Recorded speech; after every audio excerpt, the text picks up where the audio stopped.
కామారెడ్డి జిల్లా బాన్స్వాడ పట్టణంలోని ప్రభుత్వ ఆసుపత్రిని, గిరిజన బాలికల వసతి గృహాన్ని collector Ashish Sangwan, sub collector కిరణ్మయిలు ఆకస్మికంగా తనిఖీ చేశారు. ఆసుపత్రిలోని పేషెంట్లతో మాట్లాడి సరైన వైద్యం అందుతుందా లేదా అడిగి తెలుసుకున్నారు. అనంతరం బాలికల వసతి గృహం చేరుకొని బాలిక విద్యార్థినులకు ఆహారం సక్రమంగా మెనూ ప్రకారం అందిస్తున్నారా లేదా అని, అలాగే ఇతర మౌలిక వసతులను, విద్యార్థినుల సమస్యలు అడిగి తెలుసుకున్నారు. సిబ్బంది తీరు పట్ల ఆయన సంతృప్తి వ్యక్తం చేశారు. పట్టణంలో కల్కి చెరువు కట్టను డ్రైనేజీ వ్యవస్థ పరిశీలించారు.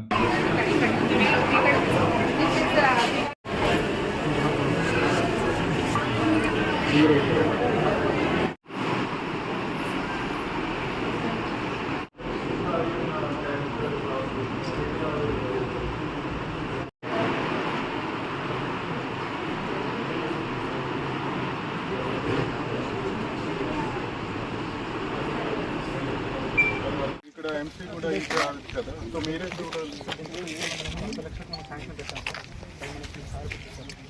పెన్షన్ కావాలి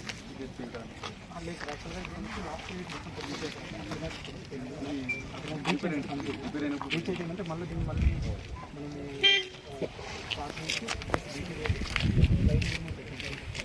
అయితే దాన్ని టీఆర్ డిపార్ట్మెంట్ అసెస్ చేస్తారు సార్. ఆ డిపార్ట్మెంట్ టీఆర్ డిపార్ట్మెంట్